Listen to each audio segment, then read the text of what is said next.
Ærede damer og herrer, på denne pinsedag på veterantræffet i 2015.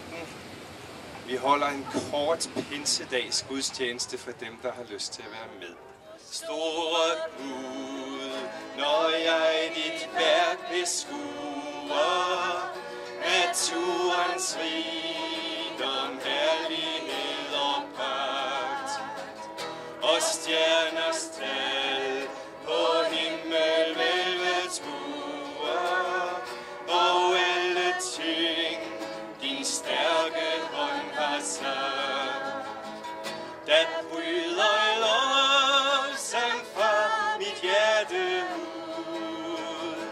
O store Gud, o store Gud, der bryder lovsang fra mit hjerte ud. O store Gud, o store Gud, du plantede selv et krog til korsets planke, og tornekronens busk var skabt af dig. Fra evighed, det var din store tanke, at du på korset ville frelse mig. Der bryder lovsang fra mit hjerte ud. O store Gud, o store Gud, der bryder lovsang fra mit hjerte ud. O store Gud, o store Gud, når tidens tog og indgang er forsvundet, og vi med skaren rundt om tronen står. Vi priser dig for frelsen vi har vundet, og lovsang aldrig nogen ende får. Der bryder lovsang fra mit hjerte ud. O store Gud, o store Gud, der bryder lovsang fra mit hjerte ud. O store Gud, o store Gud. Faders kærlighed og Helligåndens fællesskab være med jer alle. Amen. Og lad os bede en pinsedags bøn.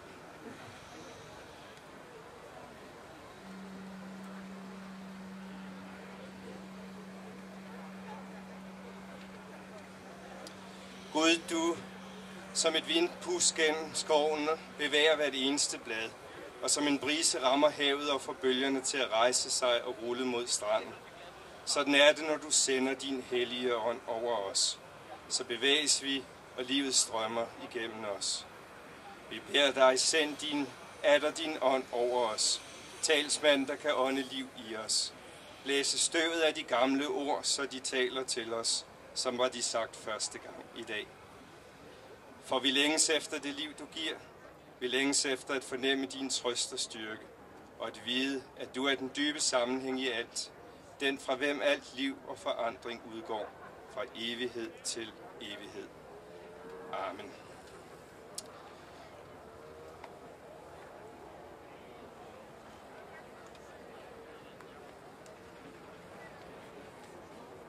Jeg skifter lige til den høje hat, som jeg ikke kunne finde før, så jeg synes, den er mere velegnet som en præst eller 1915. Dagens læsning til pinsedag er jo fra Apostlenes Gerninger, og jeg har taget en af de gamle bibeloversættelser, og den lyder sådan her. Da pinsedagen var kommet, var de alle samlet med hverandre. Der lød med et fra himlen en susen, som er et vældigt åndepust, og den fyldte hele huset, hvor de sad. Og der viste sig for dem tunger som af ild, og de fordelte sig og satte sig på hver enkelt af dem. og de blev alle fyldt med Helligånd, og de begyndte at tale i andre tungemål, efter hvad ånden indgav dem at forkynde. Men i Jerusalem boede der gudfrygtige jødiske mænd fra alle folkeslag under himlen. Da nu den lyd kom, strømmede mængden sammen og blev forvirret, fordi de hver især hørte dem tale på deres eget sprog. Og de var ude af sig selv af forundring og sagde, se, at de, der taler, ikke alle sammen galilæere. Hvor kan vi så høre dem tale, hver på vort eget modersmål? Vi partere og metere og elamitter. Vi som bor i Judæa, Kappadokien og i provinsen Asien, i Frygien og i Egypten og i Libyens egne, i romere, jøder, proselytter. Vi hører dem tale om Guds store gerninger på vores egne tungemål, og de var ude af sig selv af forundring. Amen. Og lad os våge at sige den kristne trosbekendelse sammen, som den står i arket. Vi forsager djævlen og alle hans gerninger og alt hans væsen. Vi tror på Gud Fader, den almægtige, himlens og jordens skaber. Vi tror på Jesus Kristus, hans enbårne søn, vor Herre, som er undfanget ved Helligånden, født af Jomfru Maria, pint under Pontius Pilatus, korsfæstet, død og begravet, nedfaret til dødsriget, på tredje dag opstanden fra de døde, opfaret til himmels, siddende ved Gud Faders, den almægtiges højre hånd, hvorfra han skal komme at dømme levende og døde. Vi tror på Helligånden, den hellige almindelige kirke, de hellige samfund, syndernes forladelse, kødets opstandelse og det evige liv. Amen. Og så skal vi synge den næste sang fra arket.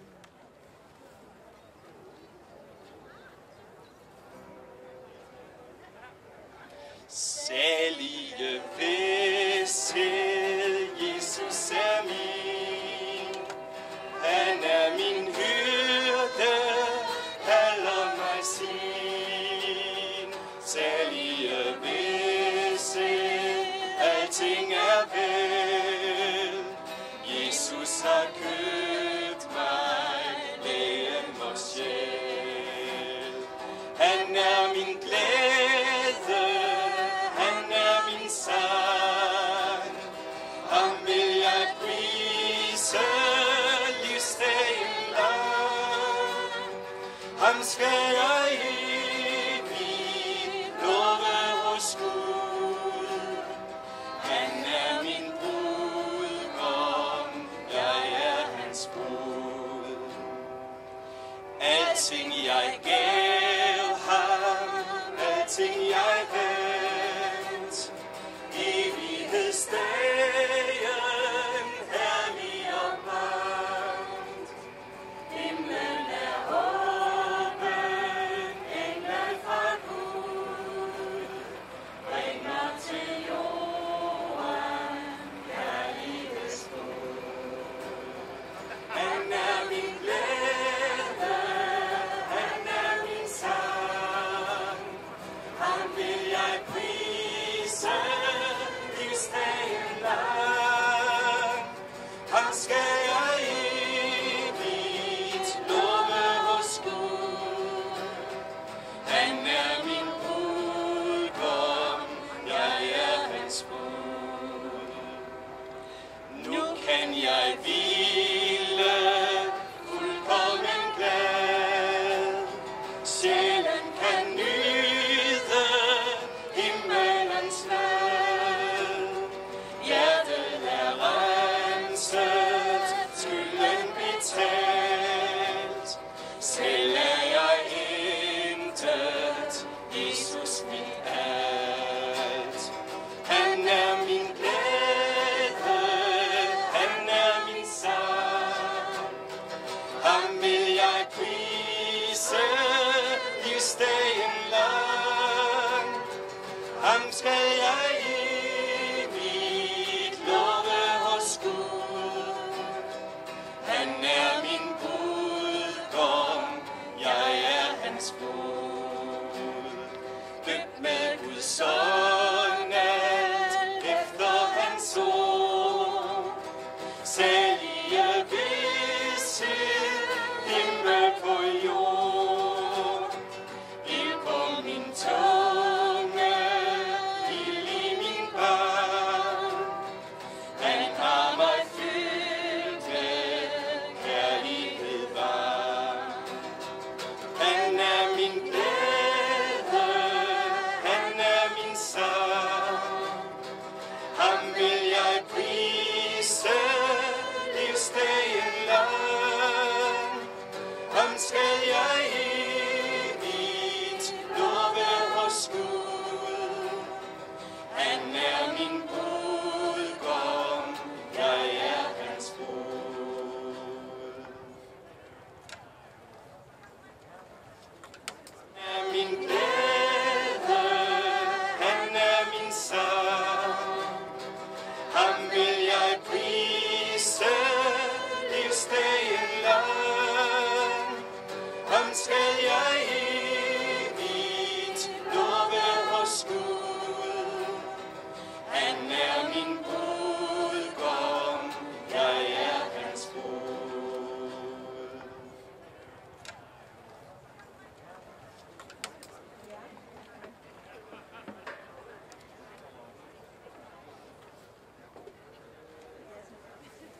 Mine ærede damer, ærede herrer, alle som er her, er værdige borgere i Græsted og omegn og Danmark. Det er pinsedag, det er veterantræf, hvilken dag. Og med optoget i dag med afsløringen af stenen, med plantningen af mindeegen, ser vi tilbage på tidlige tiders kampe, som har bragt os til, hvor vi er i dag. I 1915 var den lighed, som i dag er mellem kønnene, ikke nogen selvfølge. For 100 år siden var det heller ikke nogen selvfølge, at tjenere og tyne og andre grupper, som bare en væsentlig del af samfundets arbejdsbyrde, havde en ligeværdig stemme i samfundet. Det fik de åbnet døren for med ændringen af grundloven. Og i dag ser vi tilbage med 100 år med voksende lighed mellem kønnene og mellem forskellige samfundsgrupper. I 1945 afsluttedes den største krig, verden nogensinde har kendt. Verden lå dengang i ruiner. Millioner af mennesker var på flugt, og håb var knust. Idealistiske tanker om menneskets iboende godhed og muligheder var ødelagte. Man skulle til at nyorientere sig tankemæssigt, filosofisk og menneskeligt, for at forstå, hvem vi mennesker var, som kunne forårsage både så meget ondt og så meget godt. Freden var dengang skrøbelig, og i dag ser vi tilbage på over 70 års frihed og en af de længste perioder af fred på jord, vi har kendt. Vi markerer i dag ligeværdigheden, freden og friheden, som for os er næsten selvfølgeligheder, men som blev vundet dybt, for at vi kunne få glæde af den pris, andre betalte. I dag fejrer vi samtidig kirkens fødselsdag. I 2000 år har kirken bevidnet, hvordan samfund omkring den blev rykket op, omvæltet og fornyet. Kirken har stået der midt i det hele, har for mange været en beskyttelse og et hjem undervejs, men har samtidig heller ikke altid haft sin samvittighed fri fra skyld. Kirken stod ikke nødvendigvis særligt tydeligt i kampen om kvinders lighed, eller om de fattiges politiske anerkendelse. Indimellem snarere tværtimod. Kirken tog i visse dele af verden en tydelig afstand til krigens ødelæggelser i en ikke-kristen ideologis ånd, og havde sine egne ofre, mens kirken i andre dele af verden holdt fast i en neutralitet i spændingsfeltet mellem det verdslige liv og måske endda blev en medløber. Det er kirkens egen skyldighed, og mange har de senere år på kirkens vegne bedt om tilgivelse for disse fejltagelser og forsømmelser. Og det på trods af, at det kristne evangelium i sin kerne har en forkyndelse af, at alle undertrykkende skel mellem mennesker med Jesus Kristus kunne finde sit endeligt. Allerede den første pinsedag blev det tydeligt på kirkens første egentlige dag.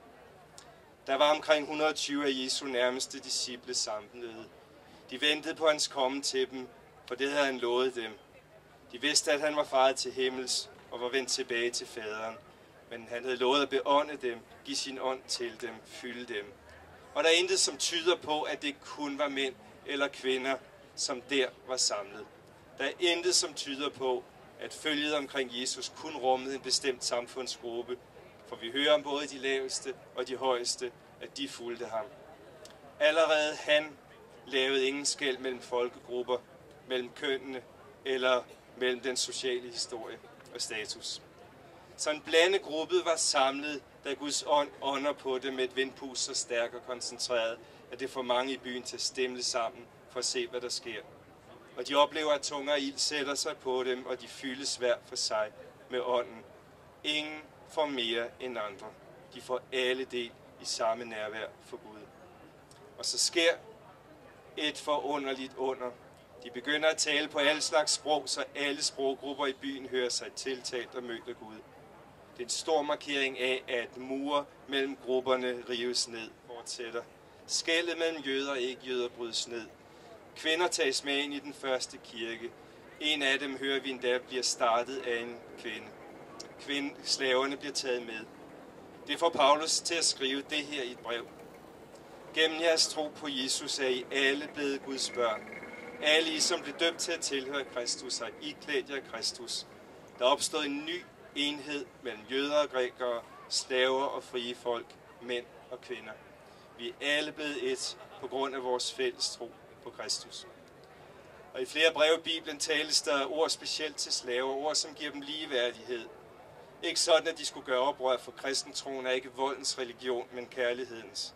Men sådan, at samfundsstruktur kunne ændres indefra, ved at det enkelte menneske blev forvandlet af Guds kærlighed, tilgivelse og den værdighed, Gud giver den enkelte. Et af brevene er et brev fra en erhverdig mand til ham om, at han skal tage imod sin bortløbende slave, som er blevet en kristen, og at han skal anse ham for at være en bror. I det andet brev irettesættes en menighed for at gøre forskel på rig og fattig. Under det hele ligger forståelsen af, at Jesus Kristus selv blev menneske, for at forsone alle mennesker med Gud, uden forskel, og for at mennesker skulle forsone sig med hinanden. Ingen skulle mere være syndebukke, for Gud sagde, nu gør jeg mig selv til den ultimative syndebuk, så alt had i verden kan ramme mig, og så alle andre ikke skal være syndebukke. Lad alt had gå mod mig, så ingen andre skal hades. Alle kunne derfor få lige værdighed, lige del i troen. Guds ånd blev givet til alle. Så det er rigtigt, at der også i kirken og i Bibelen tales om forskel på mænd og kvinder, men når undertrykkelsens strukturer har brugt de her ord til kvindefjendske eller fremmedfjendske argumenter og til at legitimere undertrykkelse, så har man ikke set, at der samtidig også er en grundlæggende tale om ligeværdighed, om at alle er skabt på lige fod i Guds billede, og alle er med til at afspille, hvem Gud er. På pinsedag udrustes den kristne kirke til den tjeneste for verden, som er kirkens opgave. Det er en sendelse, som først og fremmest handler om at bringe budskabet om den forsoning, Kristus har vundet ud til alle, og at tjene alle i kærlighed med den kærlighed, Gud elsker verden med. Derfor kan kirkens historie også vise utallige eksempler på mænd og kvinder, trods den dårlige historie. Der er også mange gode historier, som har lagt livet ned for at tjene andre i kærlighed. Også under 2. verdenskrig. Også i dag i den fortsatte kamp for ligeværdighed mellem folkegrupper. Læg for eksempel mærke til paven i de her år. Eller i år, hvor vi fejrer 100-året for det armenske folkemord, der nævnes som nogle af de største helte 2 danske kvinder, kristne missionærer, som fik reddet en masse armenske børn ud af folkemordet. De var udsendt i kærlighedens tjeneste. Kirkens historie rummer også kærlighedens gerninger. Men, og min afslutning, opgaven og sendelsen er ikke slut. Så længe der er folk på flugt i verden, så længe uretfærdigheden mellem rig og fattig fortsat er et gigantisk globalt problem, så længe kvinder i store dele af verden lever i stor undertrykkelse, så længe krigen stadig er selv i dele af vores eget kontinent, så længe er der fortsat en opgave. En kærlighedens sendelse med hjælp og støtte. En Guds gerning, som skal gøres i verden. Det gælder på hjemmebanen, når vi skal imødegå selvopløftelsens tendenser i vores egne hjerter, men også i det, at vi taler på vegne af de fattige og undertrykte i verden, og der er lang vej endnu. Og det er min dybe overbevisning, at kirken og at vi er kaldet til at være en del af den fortsatte sendelseopgave. Vi fejrer pinse i dag.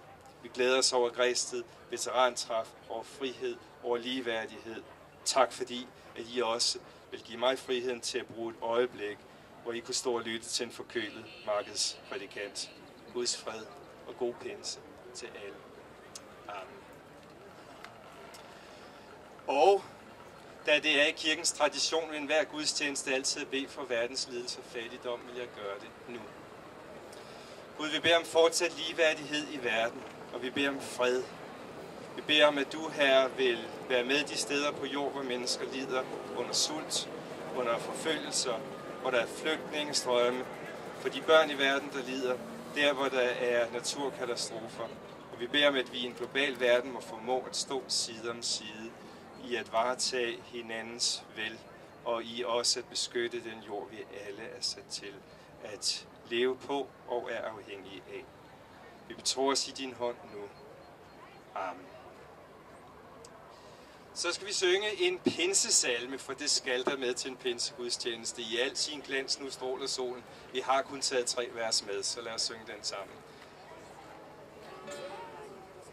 I al sin glans nu stråler solen, livslyset over nådestolen. Nu kom vor pinselilje tid, nu har vi sommerskær og blid. Nu spår os mere en englerøst, i Jesu navn en gylden høst. Det volder alt den ånd, som daler, det virker alt den ånd, som taler. Ej af sig selv, men os til trøst af kærlighed med sandhedsrøst. I ordets navn, som her blev kød og for til himmelsk hvid og rød.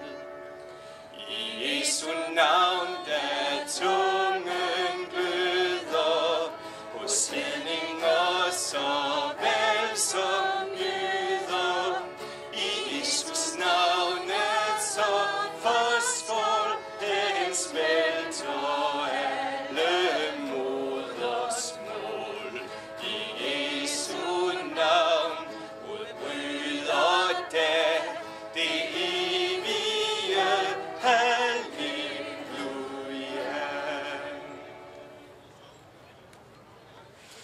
Ingen gudstjeneste uden en kort nadver. Jeg håber, I også er med, for det er den, der har lyst.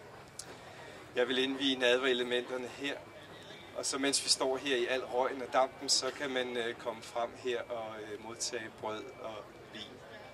Men lad os sammen bede nadverbønnen.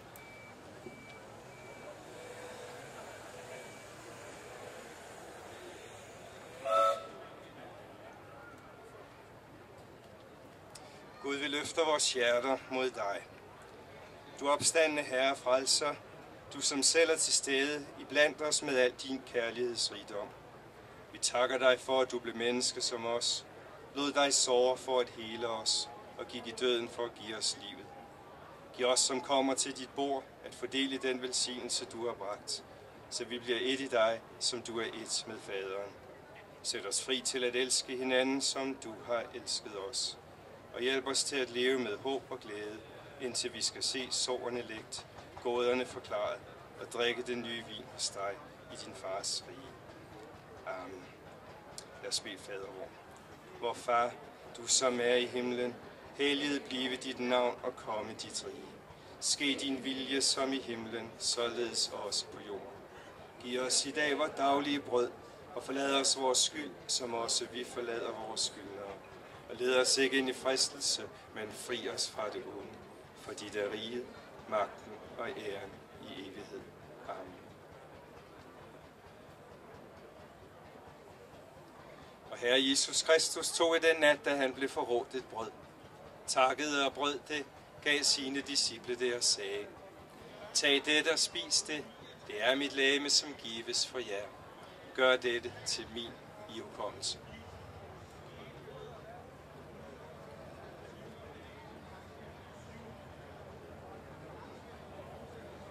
Lige så tog han også kalken efter aftensmåltidet. takkede, gav dem den og sagde, drik alle heraf. Denne kalk er det nye pagt ved mit blod, som udgydes for jer til syndernes forladelse. Gør dette så ofte, som I drikker det, til min ihukommelse.